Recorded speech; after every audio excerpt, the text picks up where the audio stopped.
Hello everybody, this is Ben again, and today we'll talk about one of the most controversial chapters in scripture, and I mean Genesis 1.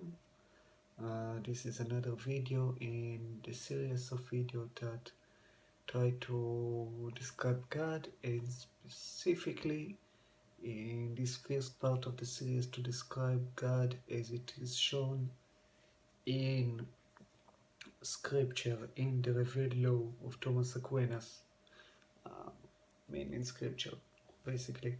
Um, so I will talk in Genesis 1 both about God and His nature as it revealed to us in this chapter, and also basically about some other controversies that stems from this chapter. I mean, there are too many controversies that stems from the chapter for me to touch on all of them. So I'll just describe the major ones, um, except the evolutionary versus young earth creationism, a debate which I think should have its own video or series of videos, even though I have a pretty strong opinion about that as well. So let us begin by reading out the chapter. Lass uns diese Kapitel lesen, as we say in German. In the beginning, God created the heavens and the earth. Now the earth was formless and empty. Darkness was over the surface of the deep, and the Spirit of God was hovering over the waters.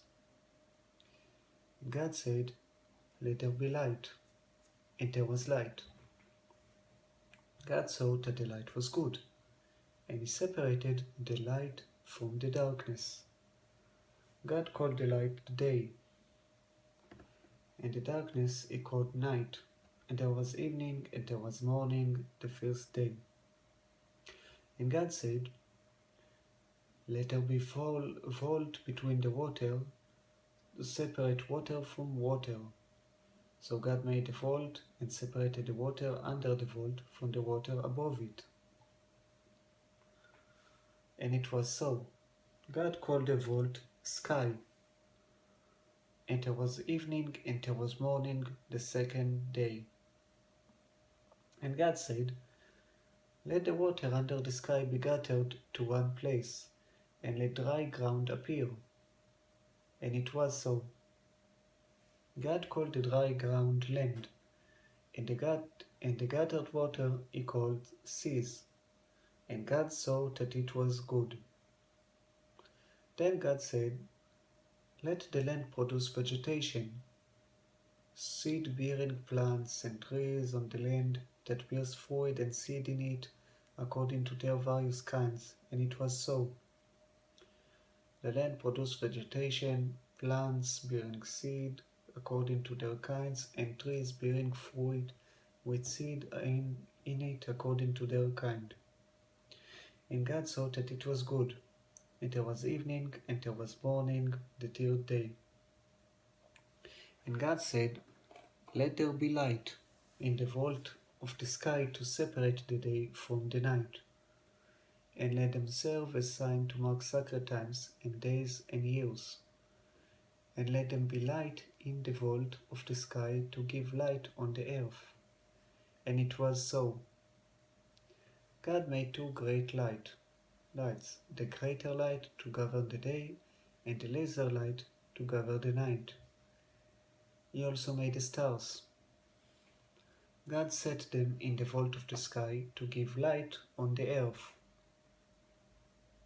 to govern the day and the night, and to separate light from darkness. And God saw that it was good. And there was evening, and there was morning, the fourth day. And God said, "Let the water teem with living creatures, and let birds fly above the earth across the vault of the sky." So God created the great creatures of the sea and every living thing with which the water teems and that moves about in it, according to their kinds, and every winged bird according to its kind, and God saw that it was good. God blessed them and said, "Be fruitful and increase in number, and fill the water in the seas, and let the birds increase on the earth." And there was evening, and there was morning, the fifth day.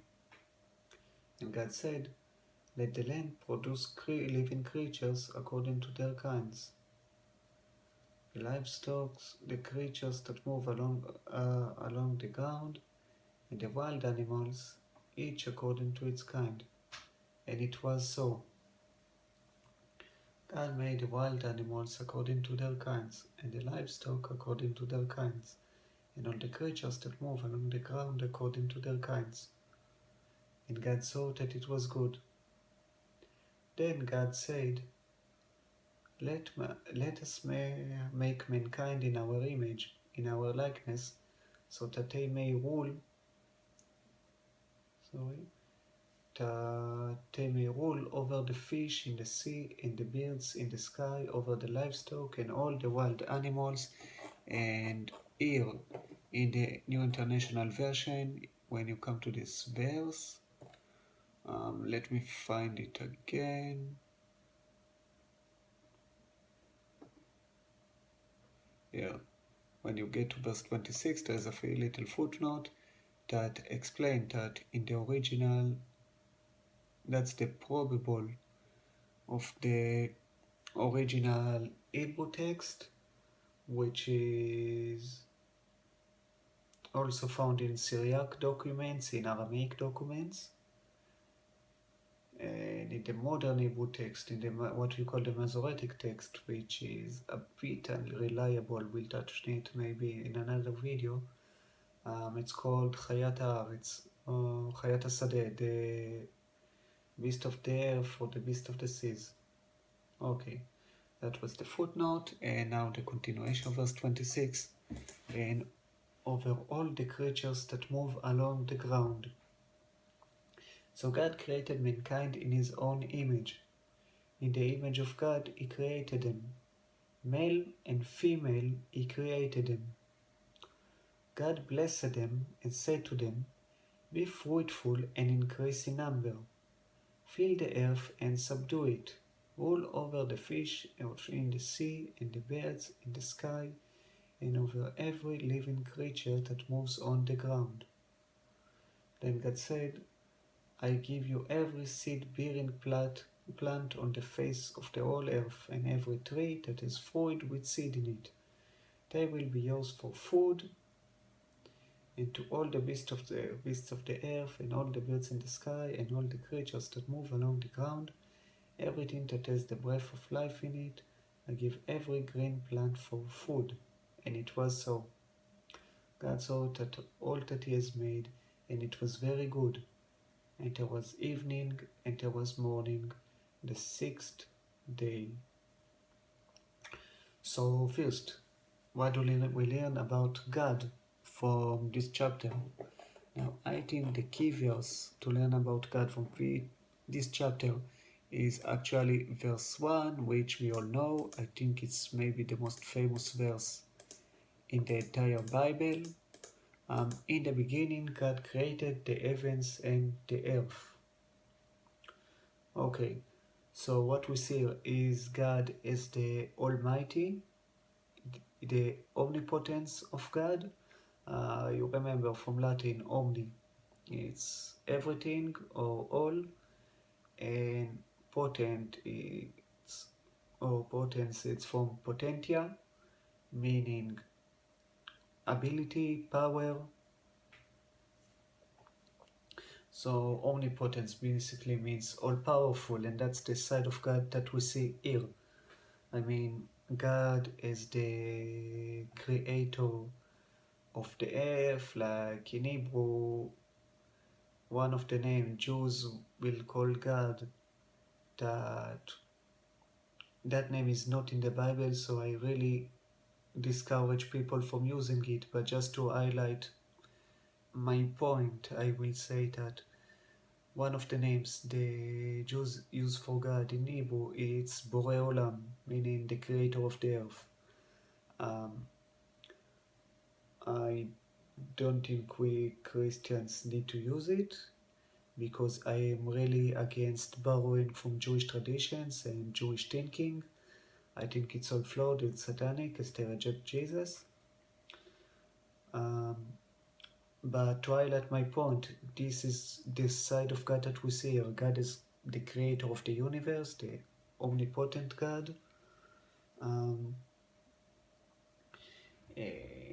yes. So this is the first verse, so you need to keep it in mind every time you read Genesis 1, or every time you want to talk about God and maybe have a study group about God. God is the creator of the heaven and the earth and the entire universe, all of creation, which shows how almighty he is. So this is a key verse and a key chapter to prove the almightiness of God from scriptures. Um, because some sects do deny the almightiness, the omnipotence of God. So now, in these first two verses, in the beginning God created the heavens of the earth. Now the earth was formless and empty. Darkness was over the surface of the deep, and the Spirit of God was hovering over the waters. So these two verses generate considerable controversy because there is a disagreement among Christian scholars whether God created the universe ex nihilo, meaning from nothing, from absolute nothing, or was the earth already there but the universe was already there but shapeless and God simply ordered it. The main argument for the first position, that God created the universe ex nihilo, is basically that the Hebrew text really implies nothingness, like V'aretz הייתה תוהו ובוהו. תוהו ובוהו, it's basically chaos, nothingness. That's what they translated in the NIV as formless and empty. In this case, I actually like the KJV translation a bit better, which is surprising because usually I cannot stand the NIV. I mean, it's good for English learners, but it's really bad for Bible studies. Not because there was tampering with it. I mean, don't get me wrong, the translator of the KJV were the most honest persons on earth at their time, but they just didn't have the resources that we have today and the text that we have today that predates the texts that they had to use. But in this instance, the KJV is, I think it really nails the Hebrew. When it says the earth was without form and void, meaning empty, meaning nothing, basically. So, yeah. Okay. So, anyway, that was the first position. That's the main argument that the Hebrew text supports the idea that the universe did not exist and God created it from nothing. The other party, the party that says that God basically just ordered the universe and it always exists in some chaotic, shapeless form, where basically coming to this conclusion from comparing the Bible with the mythology of the people near the ancient Israelites before they moved to Europe, meaning the Mesopotamian mythology, the Canaanite mythology, the Egyptian mythology, and so on and so forth. In all of them, the earth was basically always there. It just needed ordering, and in the Mesopotamian and Canaanite case, also the defeat of some sea monster like Tiamat in Mesopotamian mythology or Yam in Canaanite mythology.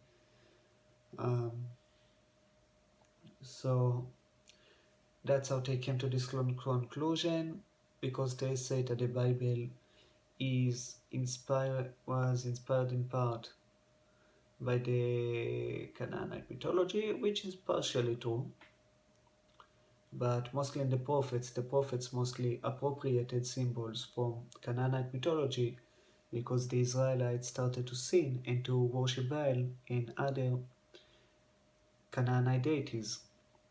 So, in order to argue that Jehovah, the triune God, was the only God, um, they basically appropriated attributes of names of Canaanite deities and attributed them to Jehovah. Um, Now, but I think in the case of Genesis, it's actually the opposite way around. Um, Basically, I believe that the Canaanites and Mesopotamians borrowed many elements of the Genesis story, Genesis 1 until 11, and they just added their own fantasies into it, additional features that made the stories more complex, as happens to legends over time. And so I believe Genesis is actually the original source text of all those legends, and all of those legends are actually just um, later development. That's well, never mind. I will do a video on who wrote Genesis and why. Um, of course, I believe Moses edited Genesis, and I believe chapter 1 is the only chapter that Moses actually wrote in Genesis, but we will talk about in another video in the long-term future, because that's a really fascinating topic. Who wrote Genesis? Um, so anyway, um, where was I? So I believe in the position that God created the universe ex nihilo. Um, of course, it's due to part to my upbringing in Israel. Um, in Israel, we have to study the Bible in schools, which is what puts many people off in Israel, and they don't want to read the Bible after that. Um, but they do remember all those verses, and it just sounds more natural in Hebrew that says that God created the universe ex nihilo. And as I said, I don't believe that Genesis was influenced by Canaanite and Mesopotamian mythology. I believe it actually influenced Canaanite and gave rise to Canaanite and Mesopotamian mythology. Um, so anyway, um, let us continue. We already spent almost half of the video just about this one verse, or two verses. And God said, "Let there be light," and there was light. God saw that the light was good, and he separated the light from the darkness. Okay, so in these two verses, I think we see the creation of energy and matter. As we know from the Big Bang Theory, the universe was basically just a bunch of matter and antimatter in unequal quantities. There was slightly more matter than antimatter, um, which is why we have matter at all in the universe. Um, and so the interaction between the two basically annihilated both matter and antimatter and created might have created the energy in the universe. Um, anyway, I believe the light here is energy and not visible light or anything on the electromagnetic spectrum, because if you can see the sun and the stars that are emanating light were created only in the fourth day. So that couldn't be it. There is no light separated from any light source. So I believe this is the creation of energy, and the separation of light from darkness is basically the separation of energy from matter. Um, if you want to theologize it and spiritualize it, you can see this is the separation between the carnal and the spiritual, meaning the things of the flesh and the worldly things and the spiritual things from above. Um, yeah. Anyway, let us continue because I actually wanted to talk a little bit more deeply about the next verse. Verse 5. God called the light day, and the darkness he called night. And there was evening, and there was morning, the first day. So now we come to the question of how long was each day in the creation account. Now, many people believe that the word day in Hebrew, yom, is only can only mean a period of 24 hours. That is false. Um, See, both the Hebrew word and the English term day do not necessarily mean a 24 hours period. For example, in the later pseudo-Jewish calendar, the Jewish calendar we use today, a day can be 25 hours during the winter. So, but the idea of modern day of 24 hours stems basically from the fact that 24 hours is the time that it takes planet Earth to evolve around itself. So basically, the day on each planet is the time that it takes this planet to evolve around itself. So in Earth it's 24 hours.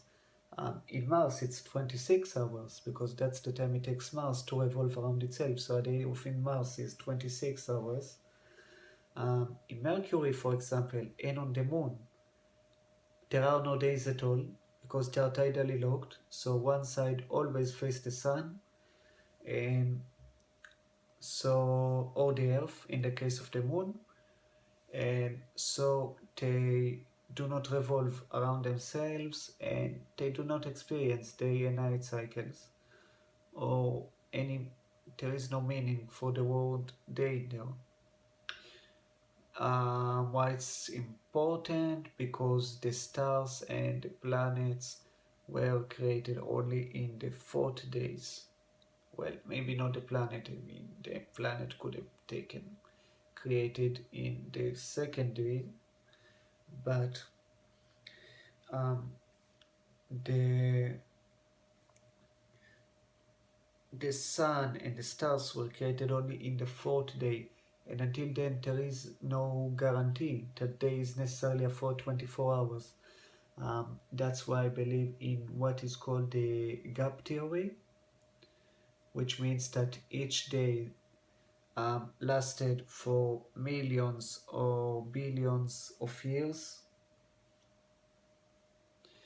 And this is why the age of the universe, the observable universe, is 15 billion years, according to calculations made by modern physicists and cosmologists. Um, it's important to say here that I do not believe in macroevolution. I completely reject that theory as unscientific, um, because it cannot be disproven, and that's the basic requirement for scientific theory by Karl Popper. Um, that's, by the way, why Freud and psychoanalysis, it's also not a scientific theory. Um, and it's also important to me that I believe the Earth itself might have existed only for a few 100,000 years. But there is no doubt that the universe itself was created much longer than that, about 15 billion years ago.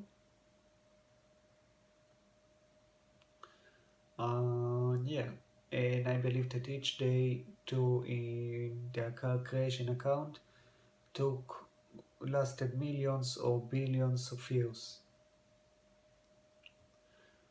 Okay, now God said, let there be vault between the waters to separate water from water. As I said, that might be the creation of planet Earth, which was all lava in the beginning. So God made a vault and separated the water under the vault from the water above it. Sorry, it was all ammonia sea, if I remember correctly. And it was so. God called the vault sky, and there was evening, there was morning, the second day. That's great. And God said, let the water under the sky be gathered into one place, and let dry ground appear. And it was so. That's certainly the creation of planet Earth. God called the dry ground land, and the gathered water he called seas. And God saw that it was good. Now this is important. This is the first time, many times, that God looks at creation and see that it is good. Meaning that what God creates is perfect and without blemish, and we are at fault for the evil we see in the world. It's our sin that brought it, um, and made creation imperfect, but in the beginning it was not so. Everything that God creates is perfect and good, and it just humans that destroyed this perfect creation of God. That shows you that you cannot blame God for the evil, even though it says in, I think, Isaiah, God says that God is the creator of evil, um, God is the author of evil. God is not the author of evil directly, He is the author of man and of Satan. And as we know, both of them rebelled against God and brought evil into the world. So evil was brought actually as a rebellion against God by his own creation. Okay, then God said, let land produce vegetation, seed-bearing plants and trees on the land and bear fruit with seed in it, according to their various kinds, and it was so. The land produced vegetations, um, plants bearing seed according to their kinds, and trees bearing fruit with seed in it, according to their kinds. And God saw that it was good. And there was evening, and there was morning, the third day. I don't actually have much to say about it. That would be useful to the study of God. And God said, let there be light in the vault of the sky to separate the day from the night. This is the first date where 24 hours period would actually make sense, but there is no guarantee. It's switched to a 24-hour period for the rest of the creation account. And let them serve as signs to mark sacred times and days and years. and let them be light in the vault of the sky to give light on the earth, and it was so. Now it's important to take a pause here and just mention that the original Jewish calendar in the second temple period was probably a solar and not a lunar calendar like the modern Jewish calendar that is basically taken from Babylon and the pagan worship there. Um, the original solar calendar that is used in Qumran is actually very close to our modern calendar, at least to the Julian calendar. It had a different length of months, a number of months, but it has almost the same number of years, of days in a year in the calendar, and it was also a solar calendar like the calendar we use today in the Christian world.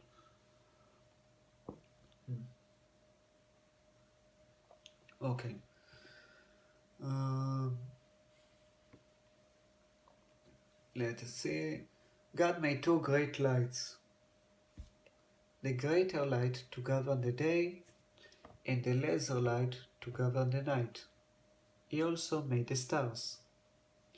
God set them in the night, and to separate light from darkness, and God saw that it was good.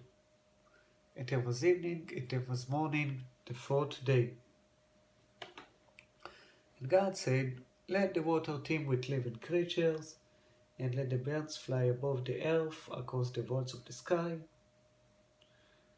So God created the great creatures of the sea and every living thing with which the water teems and that moves about in it, according to their kinds, and every winged bird according to its kind. And God saw that it was good. God blessed them and said, be fruitful and increase in numbers, and fill the water in the seas, and let the birds increase on the earth. And there was evening, and there was morning, the first day. Again, nothing to say about this. As I said, I don't want to touch upon the atheistic evolution versus young earth creationism. I just mentioned that I personally do not believe in macroevolution, but this topic is far more complicated, and anything I will say in such a short time will do it much injustice. So I prefer to reserve the topic to maybe other videos.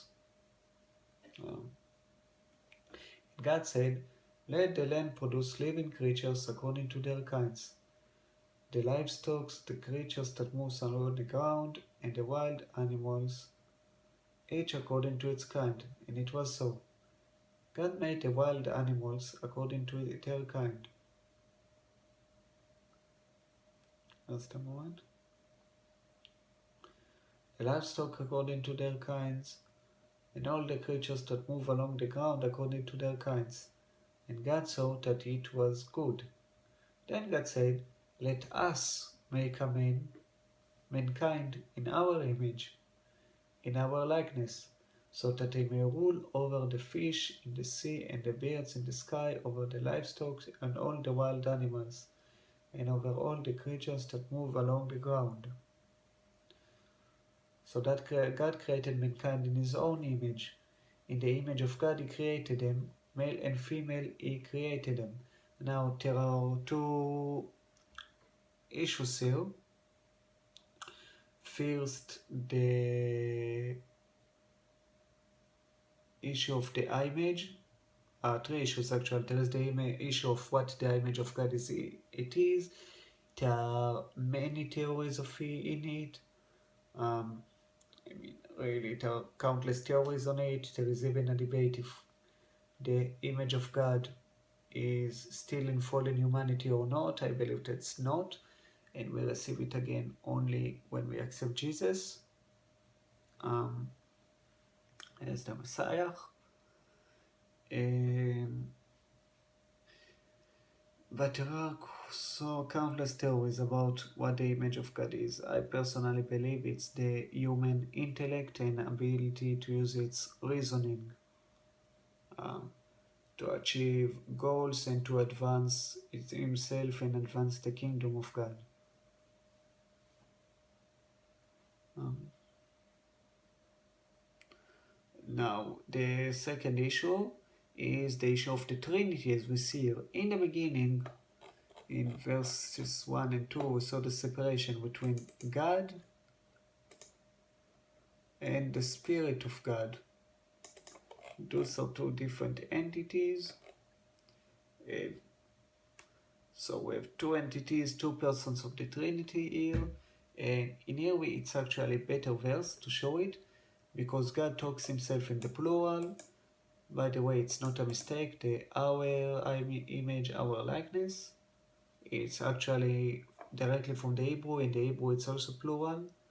Betzalmenu, it's the plural, a plural form of B'Tselem, or in the image of. Today, it's also the name of a notorious leftist organization in Israel that are basically self-strator and do nothing but harass IDF soldiers. Um, in the other words, in our image, Kidmutenu, more like in our form, which of course it's illogical here in this context, but can also mean in our likeness. Okay, as Kidmutenu, that's the plural of Kidmut.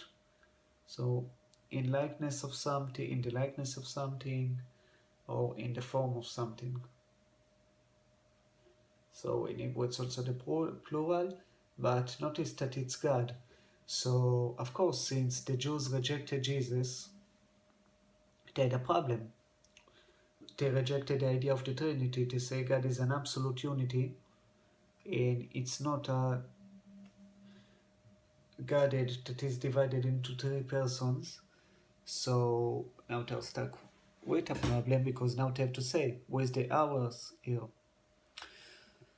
So in the beginning, some Jewish sages, actually the Jewish sages are some of the most stupid people on planet Earth. I will do maybe a video about their stupidity and some of their insane idea like the existence of mermaids later. Um, so, but it's what he says that God talked here with the earth, with the ground, which of course it's complete nonsense. Even the Jews themselves later renounced this theory as nonsense. So what I say is a replacement theory is that God talks with the angels, but of course the scriptures itself refutes that notion because it says in Psalms that nobody can give counsel to God, and God doesn't ask anybody before he decrees something.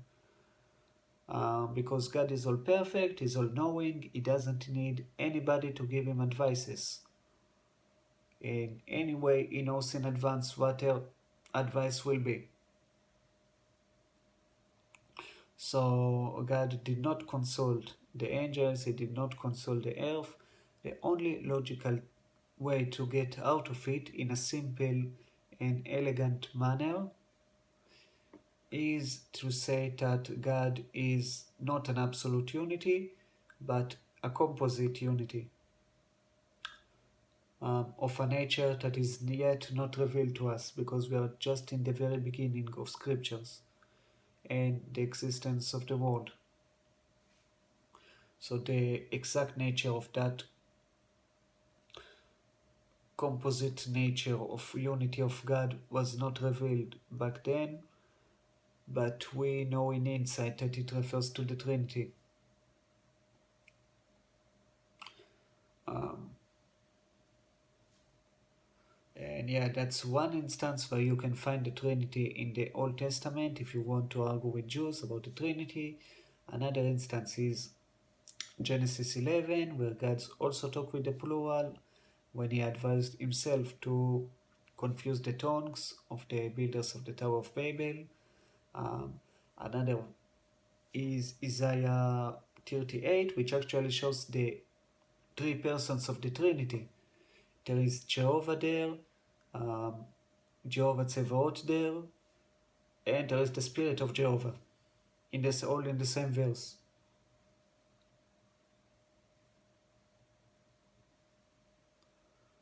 Um, of course, I think it's Psalms 2 when it says the speech of Jehovah to the speech of Jehovah to the Lord. So there are many instances of the where we can see that God is a composite unity, not an absolute unity in the Old Testament. Um, Now the second idea is the third issue is what exactly it means, and the apparent contradiction that we see between the account in Genesis 1 and the account in Genesis 2. Because in Genesis 1 they say God created male and females at the same time, and in Genesis 2 he created male first, some time passed, and then he created Eve. Sometime after he created Adam. Um, what I think is that this is actually the abstract, the summary of Genesis 2, meaning it just tells you the end of the story, and the end of the story there was a man and a woman together. And Genesis 2 is actually an elaboration of what happened in the meantime between the creation of Adam and the creation of Eve. Um, okay, we have to finish shortly. God blessed them and said to them, be fruitful and increase in number. Fill the earth and subdue it, rule over the fish of the sea and the birds in the sky, and over every living creature that moves to the ground. Okay. So God said to us that we need to multiply, which basically means not to make it that each of us needs to make children. It means that we need to spread over the earth. Um, Notice that be fruitful and increase in number. It's actually a slightly incorrect translation here from the Hebrew. In the Hebrew, it actually said fill the earth in the sense of spreading over the earth. Malu et haaretz. So we need to spread and to populate all over all the earth.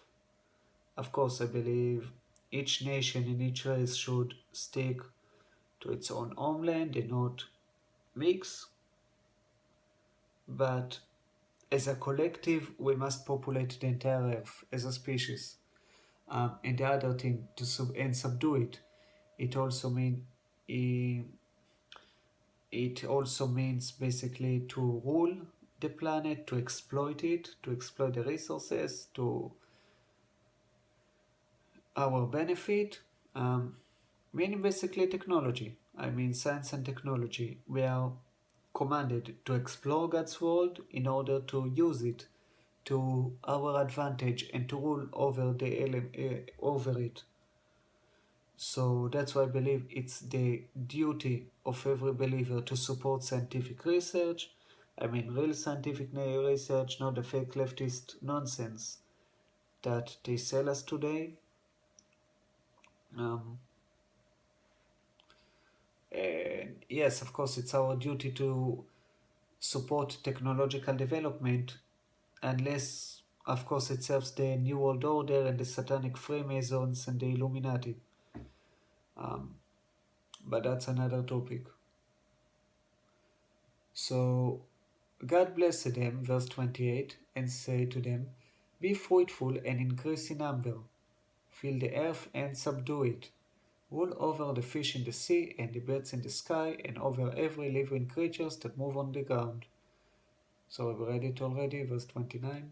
Then God said, I give you every seed-bearing plant on the face of the whole earth, and every tree that has fruit with seed in it. They will be yours for food. Okay. And all the beasts of the earth, and all the birds in the sky, and all the creatures that move along the ground, everything that has the breath of life in it, I give you every green plant. And it was so. Okay, so God basically created all the animals, and of course humans, as vegetarians. The animals, some of them became predators or omnivores. Um, as a result of the fall of man, as a result of man's rebellion against God and the entrance of sin into our world. But what I don't like is that vegetarians and extreme vegans like to take these verses and say that we have to be vegans in order to be loyal to God because God created us as vegans. That's partially true. God did create us vegans, but God also explicitly allowed us to eat meat in, I believe it was Genesis chapter 9, after the flood, when he had his covenant with Noah. Um, God allowed us explicitly to eat meat, and so I would encourage everyone to eat meat, and today our bodies are adapted to eat meat. Today our bodies are built for us to be omnivores. I mean, there are some minerals and vitamins that we cannot take from any other source but meat, like B12 or iron. Of course, they are presented in plants as well, but we do not absorb them efficiently from plants and even from pills, like we absorb them from meat. So I think everybody should be a meat eater unless he has very good medical explanations for abstaining from it. So the final verse, verse 31, God saw all that he had made, and it was very good. And there was evening, and there was morning, the sixth day. So, of course, God saw that everything was very good, everything was amazing until we ruined it. Of course, we ate the tree of knowledge of good and evil. But objectively, creation at this point was perfect. It was amazing. We ruined it, and it was perfect because God is perfect. Since God is perfect, everything He creates is perfect. Okay, remember, He is the creator of the heavens and the earth. Um, so, yeah.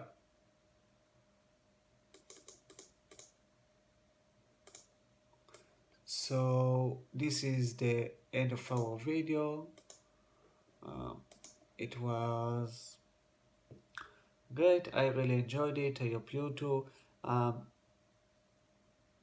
if you liked it, please subscribe to my channel. Um, and feel free to leave your insight, questions, requests for future videos. Feel free to leave them in the comment section. And tschüss, auf Wiedersehen.